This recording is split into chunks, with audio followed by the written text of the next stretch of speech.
Hi hello welcome back to my YouTube channel. ఈరోజు మనం చిన్న టాపిక్ చేద్దాం. అదేంటి? Audit of local bodies. So నేను చెప్పాను కదా, బిట్స్ అండ్ పార్ట్స్ లాగా మనము ఈ చాప్టర్ మొత్తం చేద్దాం. ఇది డిఫరెంట్ టైప్స్ ఆఫ్ ఎంటిటీస్లో. దాంట్లో ఈరోజు మనం ఏం చేద్దాం? Audit of local bodies. So దాంట్లో ఫస్ట్ మనకు లోకల్ బాడీస్ అంటే ఏంటి అంటే, municipality can be defined as a self government in urban areas. ఇప్పుడు సెంట్రల్ గవర్నమెంట్, స్టేట్ గవర్నమెంట్ ఉంటుంది. అలా కాకుండా మున్సిపాలిటీ అంటే ఏంటంటే మనకేంది? Self government in urban areas. ఇప్పుడు ఎగ్జాంపుల్ చిన్న చిన్న కాలనీస్ కానీ, చిన్న చిన్న మున్సిపాలిటీస్ కానీ, చిన్న చిన్న కమ్యూనిటీస్, ఇవన్నిటికీ ఒక గవర్నమెంట్ ఒక సర్వ్ లోకల్గా పబ్లిక్కి సర్వ్ చేసే గవర్నమెంట్ అవుతుందో దాన్ని ఏమంటారు మనము? మున్సిపాలిటీ అంటారు. డెఫినేషన్ పక్కన పెడితే నార్మల్గా చెప్తున్నారు, లోకల్గా పబ్లిక్కి సర్వ్ చేసే గవర్నమెంట్ ఏదో ఏంటది? మున్సిపాలిటీ. సో దాన్ని ఏమంటారు మనకి? Local self government is understood ఎట్లా అంటే, administration of locality of what, town కానీ, విలేజెస్ కానీ, సిటీ కానీ, or other smaller than states. State as a whole కాకుండా స్మాలర్ దెన్ స్టేట్కి ఏదైతే విలేజెస్ కానీ, టౌన్ కానీ, సిటీ కానీ, ఇవన్నిటికీ సర్వ్ చేసే గవర్నమెంట్ ఏమంటాం మనము? Local self government. దాన్ని మున్సిపాలిటీ కూడా అంటాం. So municipality government in India 5 distinct types ఉంటాయి. ఏంటవి? మనం అంటే పేర్లు పెట్టి పిలుచుకుంటాం. 5 డిఫరెంట్ టైప్స్. ఏంటది? కార్పొరేషన్స్ కానీ, కౌన్సిల్స్ కానీ, కమిటీస్, నోటిఫైడ్ ఏరియా కమిటీస్ కానీ, టౌన్ ఏరియా కమిటీస్ కానీ, కంటోన్మెంట్ కమిటీస్, ఇవన్నీ ఇట్లా డిఫరెంట్ టైప్స్గా పిలిపించుకుంటాం. మనం ఇక్కడ మనము municipal government in India 5 different types ఉంటాయి అర్బన్ ఏరియాస్లో. సో డిఫరెంట్ టైప్స్ పిలుస్తారు. పేర్లు వేరు, బట్ ఆబ్వియస్లీ పర్పస్ అయితే ఒకటే, అన్నిటికీ ఒకటే. So local bodies May receive different types of. మరి ఈ మున్సిపాలిటీకి సమ్ గ్రాంట్స్ ఆర్ మనీ కావాలిగా ఖర్చు పెట్టడానికి అవి ఎక్కడి నుంచి వస్తాయంటే, there are 3 different types of grants. That 3 different categories. ఏంటి? ఫస్ట్ ఇది general purpose grants. General purpose grants ఏంటంటే, ఇక్కడ నేను రాసి పెట్టాను. జనరల్ పర్పస్కి అంటే, మున్సిపాలిటీస్కి ఒకవేళ శాలరీస్ మెయింటెనెన్స్ కోసం మనీ సరిపోలే అనుకో, మున్సిపాలిటీస్కి శాలరీస్కి మెయింటెనెన్స్కి సరిపోకపోతే ఏమవుతుంది? అప్పుడు స్టేట్ గవర్నమెంట్ జనరల్ గ్రాంట్ ఇస్తుంది, అంతే కదా. సో దాన్ని ఏమంటారు? మనం ఏమంటారు దాన్ని ఏమంటే general purpose grant. Substantially that bridge దగ్గర అంటే వీళ్ళ మున్సిపాలిటీ దగ్గర ఎక్కడైనా మెయింటెనెన్స్ కానీ, శాలరీస్ కానీ ఏదన్నా మనీ సరిపోకపోతే స్టేట్ గవర్నమెంట్ వస్తుంది. దాన్ని ఏమంటారు మనము? జనరల్ పర్పస్ గ్రాంట్స్ అంటాం. ఎంసీక్యూస్ కోసం చెప్తున్నాను నేను. దెన్ స్పెసిఫిక్ పర్పస్ కంటే, స్పెసిఫిక్ పర్పస్ కోసము school construction, bridge construction or hospital construction, దీనికోసం ఏదో స్పెసిఫిక్ పర్పస్ కోసం తీసి పెడితే దాన్ని స్పెషల్ పర్పస్ గ్రాంట్స్ అంటారు. అంటే provision of certain services already provision చేసి పెట్టినప్పుడు దాని పర్పస్ కోసం మాత్రమే యూజ్ చేసుకోవాలి. Then statutory and compensatory grants. ఇప్పుడు కొన్ని గవర్నమెంట్ గ్రాంట్స్, కొన్ని ట్యాక్సెస్ ఏం చేస్తాయంటే గవర్నమెంట్ తీసుకుంటుంది, నాట్ మున్సిపాలిటీస్ కాకుండా. సో అప్పుడు మరి మున్సిపాలిటీస్కి ఇన్కమ్ ఎంత తగ్గిపోతుంది కదా, దాన్ని కాంపెన్సేట్ చేయడానికి ఏం చేస్తుంది? మళ్ళీ గవర్నమెంట్ ఈ మున్సిపాలిటీస్కి ఇస్తుంది అన్నట్టు. So given to local bodies as a compensation on account of loss of any revenue taking over the tax by central government. అంటే మున్సిపాలిటీ ట్యాక్స్ని వీళ్ళు ఏం చేస్తున్నారు?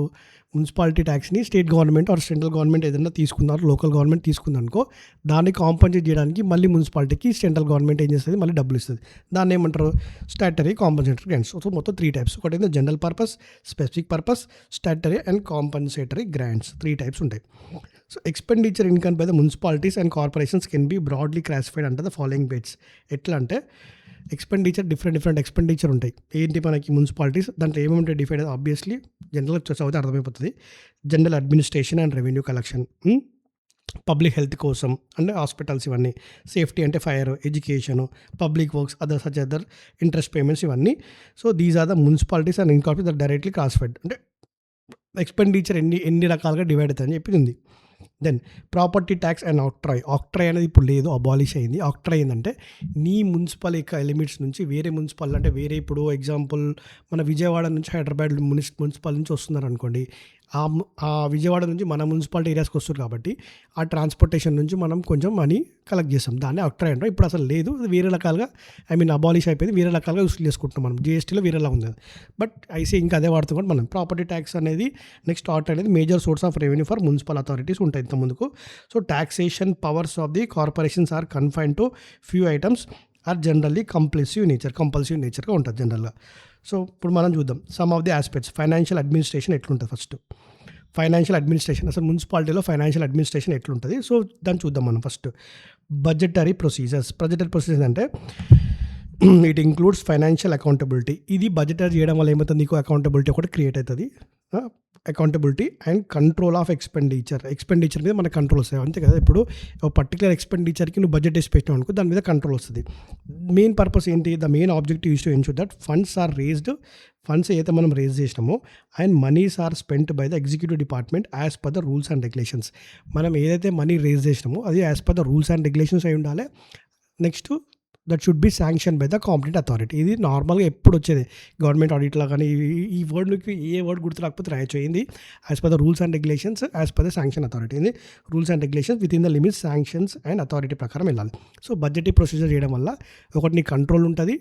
నెక్స్ట్ ఏమవుతుంది, ఆబ్జెక్టివ్ మనీ ఏదైతే రేజ్ చేసినామో ఎగ్జిక్యూటివ్స్ ఏదైతే రేజ్ చేశారో as per the rules and regulations as per the sanction ఉండాలి, దాంతో అథరైజేషన్ కూడా ఉండాలి. అది నెక్స్ట్ ఎక్స్పెండిచర్ కంట్రోల్లో ఏమైతే చెప్పండి మనకి, system of financial control government is condition by the fact that there is a clear demarcation between the legislature and executive. జనరల్గా మనకి ఏమైతే చెప్పండి, స్టేట్ గవర్నమెంట్లో ఆర్ సెంట్రల్ గవర్నమెంట్లో దెర్ ఆర్ 2 డిఫరెంట్ డివిజన్స్ ఉంటాయి. అంటే ఇది లెజిస్లేచర్ చేసేవాళ్ళు వేరే ఉంటారు, ఎగ్జిక్యూటివ్ చేసేవాళ్ళు వేరే ఉంటారు. కానీ మున్సిపాలిటీ చిన్నది కదా, ఇక్కడ ఇద్దరు ఒకటే ఉంటారు అన్నట్టు. సో దెర్ ఈజ్ అందుకే ఇక్కడ ఏమైపోతే మన మున్సిపాలిటీలో కొంచెం ప్రాబ్లం అయిపోతుంది, అంటే ఇద్దరు ఒకటే చేశారు కాబట్టి. వేరే స్టేట్ గవర్నమెంట్ సెంట్రల్ గవర్నమెంట్ ఉన్నప్పుడు క్లియర్ డెమోక్రసీ అని ఉంటుంది. అదే దాని మీనింగ్ ఏంటి, ఏం చెప్తున్నాడు ఇక్కడ, fact that there is a clear democracy between the legislature and executive. ఇక్కడ స్టేట్ గవర్నమెంట్ అయితే, but integration of legislature executive powers in municipal councils makes difficult for the executive to function as a indivisible body as well. అంటే సపరేట్గా జరగదు state government. Unlike state government ఎట్లయితే legislature executive అవుతుందో అట్లా మనకి మున్సిపాలిటీలో ఇద్దరు ఒకటే ఉంటారు జనరల్గా. Next accounting system, municipal accounting and budget formation is characterised neither. Accounting system ఎట్లుంటుంది చెప్పాలి. అకౌంటింగ్ సిస్టమ్ ఇక్కడ మున్సిపాలిటీ ఎట్లుందంటే నీదర్ సింపుల్, మరీ సింపుల్గా ఉండదు, నార్ కాంప్రహెన్సివ్, ఎక్కువ పెద్దగా కూడా ఉండదు. Some times provide inadequate information, some times ఎక్కువ ఇన్ఫర్మేషన్, సఫిషియంట్ ఇన్ఫర్మేషన్. సో మొత్తానికి ఏంటంటే అకౌంటింగ్ సిస్టమ్ అనేది గజిబిజిగా ఉంటుంది అన్నట్టు. ఎక్కడ కూడా నీకు సింపుల్గా ఉండదు, at the same time very కాంప్రహెన్సివ్గా ఉంటుంది, ఎట్ ద సేమ్ టైం ఇంకోటి ఏంది తక్కువగా ఇన్అడిక్వేట్గా ఉంటుంది, కొన్నిసార్లు ఎక్కువ కూడా ఉంటుంది. సో అది ఫైనాన్షియల్ అడ్మినిస్ట్రేషన్ అంటే ఏం రాయాలి, first budgetary procedures, then expenditure control, third accounting system. Next objectives of auditing. మనం ఆడిటింగ్ చేస్తున్నాం కదా, what are the objectives of the auditing అంటే ఏం చెప్తాం మనం ఇక్కడ. సో లోకల్ బాడీస్కి ఆబ్జెక్టివ్ అంటే ఇక్కడ దీన్ని చాలాసార్లు క్వశ్చన్ వస్తుంది, గుర్తుపెట్టుకోండి. External control of municipal expenditure is exercised by the central government. So external control of municipal expenditure central government through appointment of auditor. మున్సిపాలిటీకి ఆడిటర్ ఎవరు అపాయింట్ చేస్తారు, సెంట్రల్ గవర్నమెంట్ అపాయింట్ చేస్తుంది to examine the municipal accounts. Importance ఎందుకు అంటే మనం చేద్దాం ఇప్పుడు ఒక్కొక్క పాయింట్ చూద్దాం మనం. First fairness of content and presentation of financial statements, అంతే కదా, true and fair view express చేయడానికి. True and fair view fairness of content and presentation of financial statement, అది ఎట్లైనా సాటిస్ఫై అవుతుంది. Next strength and control of internal controls ఉంటాయి కదా, అదే system of internal controls. First ఏమో true and fair view, then system of internal control బాగుందా లేదా దాని మీద రిపోర్టింగ్ చేయాలి. థర్డ్ ఏంది, లీగల్ అండ్ అడ్మినిస్ట్రేటివ్ రిక్వైర్మెంట్స్ ప్రాపర్గా ఉన్నాయా లేవా, proper rules and regulations follow అవుతున్నారా లేదా. Next reporting upon whether the value is being fully received and money. మనం ఏదైతే మనీ స్పెండ్ చేస్తున్నామో అది వాల్యూ వస్తుందా లేదా, మనం స్పెండ్ చేసిన దానికి వాల్యూ ఉందా లేదా చూస్తుంది. So next detection and prevention of fraud and error, ఇది కూడా చూస్తాం అన్నట్టు లాస్ట్. సో ఏం చెప్పిన first true and fair view, system of internal control, third one ఏంది లీగల్ అడ్మినిస్ట్రేటివ్, మనం ఏదైతే వాల్యూ బీయింగ్ ఏదైతే రిసీవ్డ్, మన వాల్యూ బీయింగ్ స్పెండ్ రిసీవ్ అవుతుందా లేదా, మనీ ఏదైతే స్పెండ్ చేస్తున్నాం వాల్యూ బీయింగ్ రిసీవ్ అవుతుందా లేదా, detection of fraud and error ఉందా లేదా చూసుకుంటాం.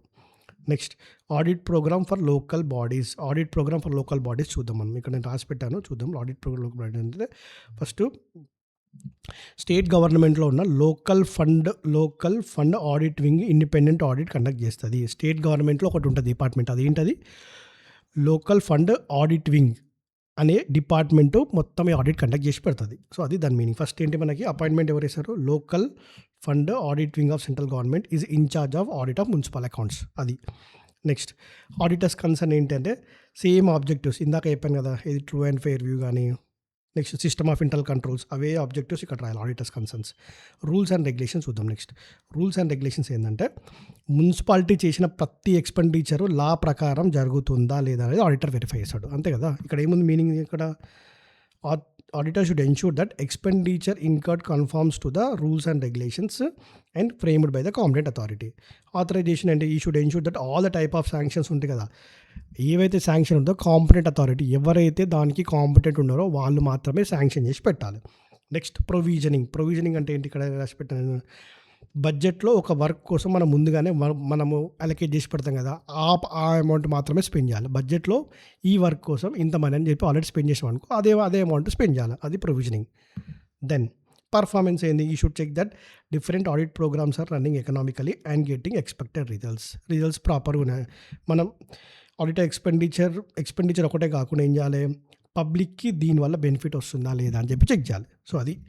సో ఆడిట్ ప్రోగ్రామ్స్ ఏంటి? First appointment, then auditors concern same as objectives, rules and regulations, authorisations, provisioning and performance.